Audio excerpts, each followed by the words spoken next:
20 अप्रैल 2023 यानी कि बैसाख अमावस्या के दिन बन रहा है सर्वार्थ सिद्धि योग। बैसाख अमावस्या के दिन सर्वार्थ सिद्धि योग का बनना और ऊपर से इस दिन गुरुवार का होना अपने आप में एक अद्भुत संयोग बन जाता है।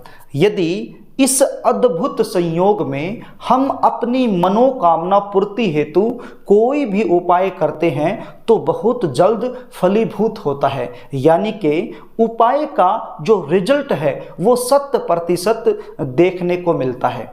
यदि आपके बच्चों की शादी में लगातार देरी चल रही है, लगातार अड़चने आ रही हैं, बनती बनती बात भी बिगड़ जा रही हैं, तो ये वीडियो आपके लिए है। आज जो उपाय मैं आपको बताने वाला हूं, यदि आपने इस उपाय को अच्छे से समझ लिया और बैसाख अमावस्या के दिन सर्वार्थ सिद्धि योग में ये उपाय आपने कर दिया, तो यकीन मान के चलिए इस उपाय के प्रभाव के कारण आपके बच्चों की शादी के लिए कोई न कोई अच्छा प्रस्ताव जरूर आएगा और आपके बच्चों की शादी फिक्स हो जाएगी। ये उपाय कोई भी कर सकता है। बच्चे यदि खुद करना चाहें तो कर सकते हैं, लेकिन मुझे पता है आजकल के बच्चों के पास समय नहीं होता है। वो अपनी एजुकेशन में, अपनी जॉब में इतने व्यस्त होते हैं कि उपाय करने के लिए उनके पास समय नहीं होता है। तो ऐसी सिचुएशन में माता पिता भी अपने बच्चों की जल्दी शादी के लिए ये उपाय कर सकते हैं। नमस्कार, मैं पंडित GS कौशिक आपका स्वागत करता हूं आपके अपने YouTube चैनल GS घृत कौशिक में।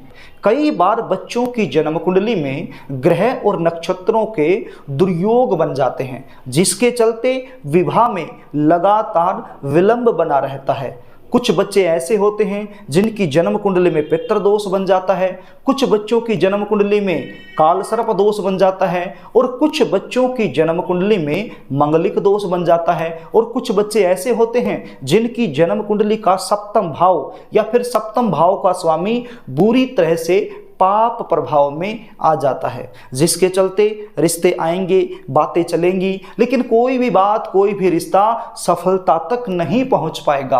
और यदि रिश्ता पक्का हो भी जाए तो एंड में जाकर के बात बिगड़ जाएगी। कभी लड़की वाले मना कर देंगे, कभी लड़के वालों की तरफ से ना हो जाएगी। देखने वाले आएंगे, देख करके चले जाएंगे, लेकिन किसी भी प्रकार का पॉजिटिव रिप्लाई सामने से आपको मिल नहीं पाएगा, या फिर आपके बच्चों को उनके मन के मुताबिक अच्छा रिश्ता नहीं मिल पाएगा। यदि उम्र ज्यादा हो गई है तो रिश्ते आना भी बंद हो जाते हैं। यदि आप इन सारी समस्याओं से जूझ रहे हैं, परेशान हैं, तो आज आपको चिंता करने की आवश्यकता नहीं है। जो उपाय मैं आपको बताने वाला हूं, इस उपाय को आपने अच्छे से समझ लेना है और बैसाख अमावस्या के दिन सर्वार्थ सिद्धि योग में इस उपाय को कर देना है।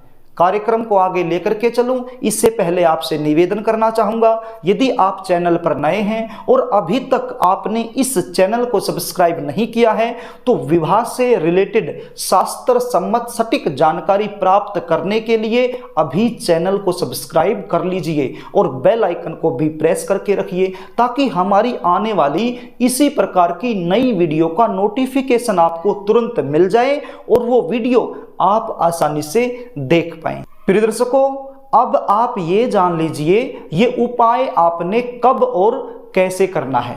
ये उपाय आपने 20 अप्रैल 2023 यानी कि बैसाख अमावस्या के दिन सुबह सूर्य उदय से लेकर 11 बजे तक कर देना है। इस समय को ध्यान से समझ लीजिए। सुबह सूर्य उदय का जो समय होता है उस समय से लेकर 11 बजे तक आपने इस उपाय को कर देना है। करना क्या होगा, बैसाख अमावस्या के दिन सुबह आपने जल्दी उठना है, स्नान आदि से निवृत्त होकर के साफ सुथरे धुले हुए वस्त्र आपने पहन लेने हैं। सबसे पहले आपके घर का जो पूजा मंदिर है वहाँ पर आपने बैठ जाना है। सबसे पहले गणपति जी का ध्यान करना है। आपके जो भी पितृ देवता हैं उनका ध्यान करना है।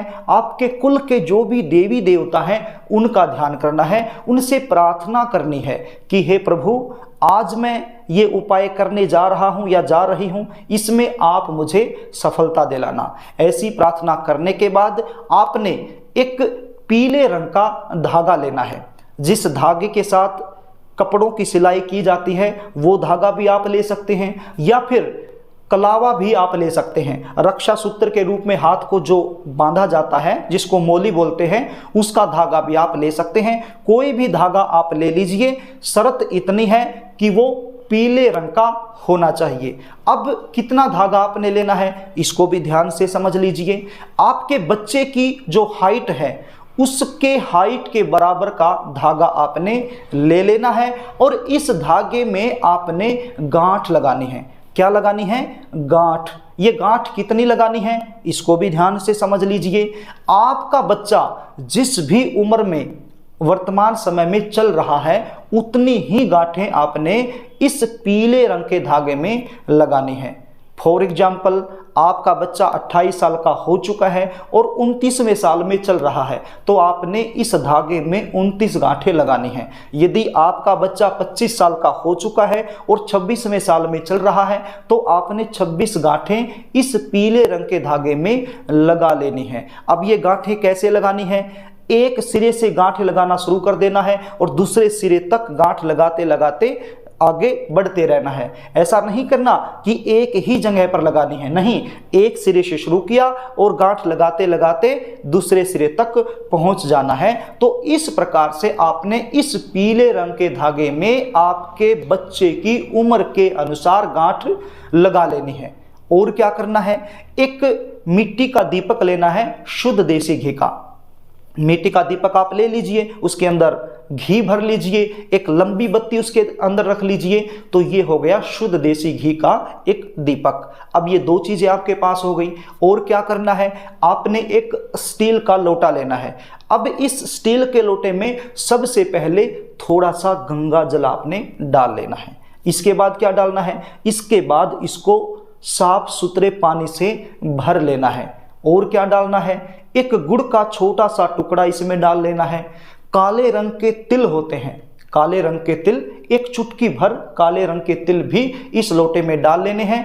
और एक चुटकी हल्दी की आपने इसमें डाल लेनी है। रसोई घर में जो हल्दी हम प्रयोग में करते हैं तो वही हल्दी चुटकी भर इस लोटे में आपने डाल लेनी है। और थोड़ा सा कच्चा दूध, यानी कि बिना गर्म किया हुआ दूध भी आपने इस लोटे में डाल लेना है। अब आपके पास ये तीन चीजें हो गई। कौन कौन सी? एक तो धागा हो गया जिसमें आपने गांठ लगाई है, एक शुद्ध देसी घी का दीपक हो गया और एक ये पानी का लोटा हो गया। अब ये तीनों चीजें लेकर के आपने जाना है पीपल के नीचे। आपके आसपास कहीं पर भी पीपल का पेड़ हो वहां पर आपने चले जाना है। शर्त इतनी सी है, जिस भी पीपल के पेड़ के नीचे आप जा रहे हैं वो पीपल का पेड़ पूजित होना चाहिए, यानी कि आपके अलावा और लोग भी उस पीपल को पूजते हों, यानी कि पूजित पीपल होना चाहिए। तो ऐसे पीपल के पेड़ के नीचे आपने चले जाना है। सबसे पहले जाकर के ये जो पानी का लोटा आप लेकर के गए हैं, ये पानी का लोटा आपने अपने पितरों का ध्यान करते हुए उस पीपल की जड़ में अर्पित कर देना है। ध्यान रहे, जब ये पानी का लोटा आप पीपल की जड़ में अर्पित कर रहे हैं तो आपका जो मुख है वो दक्षिण दिशा की तरफ होना चाहिए, यानी कि आपका जो फेस है वो साउथ जोन की तरफ होना चाहिए। और ये पानी का लोटा अपने पितरों का ध्यान करते हुए पीपल की जड़ में अर्पित कर दीजिए। आगे क्या करना है? ये जो शुद्ध देसी घी का दीपक आप लेकर के गए हैं, इस शुद्ध देसी घी के दीपक को पीपल की जड़ के पास रख कर जला दीजिए। जब आप ये दीपक जला रहे हैं उस समय भी आपका जो मुख है वो दक्षिण दिशा की तरफ होना चाहिए। इसके बाद क्या करना है? इसके बाद जो धागा आप लेकर के गए हैं, इस धागे को आपने पीपल के पेड़ की जो टहनी होती हैं उस टहनी पर बांध देना है। अब कई जगह पर ऐसे पीपल होते हैं कि उनकी जो टहनी है वो नीचे लटकती हुई होती है, यानी कि आपका हाथ आसानी से उस टहनी तक पहुंच जाता है, तो आपने उस टहनी को, इस धागे को बांध देना है। यदि पीपल ऐसा है कि उसकी टहनियां ऊंचाई में है, आपका हाथ उनकी टहनियों तक नहीं पहुंच पा रहा है, तो फिर इस धागे को भी आपने पीपल की जड़ के पास छोड़ देना है और अपनी मनोकामना का चिंतन करना है। यदि आप बच्चे हैं, खुद अपने लिए कर रहे हैं, तो अपने लिए प्रार्थना करनी है, अपने पितरों से प्रार्थना करनी है, अपने कुल के जो देवी देवता हैं उनसे प्रार्थना करनी है, वासुदेव भगवान से प्रार्थना करनी है कि मेरी शादी में अड़चने आ रही हैं, कोई ऐसा चमत्कार करें कि मेरी शादी जल्द से जल्द हो जाए। और यदि आप माँ हैं, आप पिता हैं, तो अपने बच्चों की जल्दी शादी के लिए आपने अपने पितरों से प्रार्थना करनी है, आपके जो कुल के देवी देवता हैं उनसे प्रार्थना करनी है, जिसमें देवी देवता में आपकी बहुत ज़्यादा श्रद्धा है, विश्वास है, उनसे आपने प्रार्थना करनी है। ये प्रार्थना करने के बाद आपने इस पीपल की 3 परिक्रमा करनी है। यदि पीपल की परिक्रमा करना संभव नहीं है तो फिर आप अपने स्थान पर खड़े होकर 3 बार गोल गोल घूम जाइए। यदि आप 3 बार गोल गोल घूम जाते हैं तो पीपल की परिक्रमा करने का जो पुण्य फल होता है वही पुण्य फल आपको मिल जाएगा। और यदि पीपल की परिक्रमा करना संभव है तो फिर अति श्रेष्ठ है, पीपल की परिक्रमा आपने कर लेनी है और फिर से एक बार हाथ जोड़ करके अपनी मनोकामना का चिंतन करना है। प्रिय दर्शकों, ऐसा करने के बाद आपने अपने घर को चले आना है। बैसाख अमावस्या का दिन है, ऊपर से इस दिन गुरुवार है, सर्वार्थ सिद्धि योग का निर्माण हो रहा है। यदि आप इस योग में मेरे द्वारा बताए गए तरीके से ये उपाय कर देते हैं तो जल्द से जल्द आपके बच्चों की शादी के लिए अच्छा प्रस्ताव आएगा और शादी फिक्स हो जाएगी। प्रिय दर्शकों, यदि आप अपने बच्चों की जन्म कुंडली का विश्लेषण मुझसे करवाना चाहते हैं, जानना चाहते हैं कि भगवान का सब कुछ दिया होने के बावजूद भी बच्चों की शादी क्यों नहीं हो रही है, बच्चों की जन्म कुंडली में ऐसे कौन से दुर्योग बन गए हैं जिसकी वजह से उनकी शादी नहीं हो रही है, उनकी उम्र निकलती जा रही है, या फिर बच्चों को मन के मुताबिक अच्छा रिश्ता नहीं मिल पा रहा है, आप अपने बच्चों की जन्म कुंडली का विश्लेषण यदि मुझसे करवाना चाहते हैं तो स्क्रीन पर दिए गए व्हाट्सएप नंबर पर आप अपने बच्चों की जन्म डिटेल लिखकर मेरे पास भेज सकते हैं और बच्चों की जन्म कुंडली का सटीक विश्लेषण करवा करके जन्म कुंडली के आधार पर जल्दी शादी होने के जो विशेष उपाय बनते हैं वो मुझसे जान सकते हैं। प्रिय दर्शकों, यदि आपको वीडियो अच्छी लगे तो इसको लाइक कर देना, यदि पुण्य के भागीदार आप बनना चाहते हैं तो इसको शेयर भी कर देना, और यदि आप मुझसे लगातार जुड़े रहना चाहते हैं तो चैनल को सब्सक्राइब जरूर कर लेना। आज के लिए बस इतना ही, आगे फिर मिलेंगे, तब तक के लिए नमस्कार।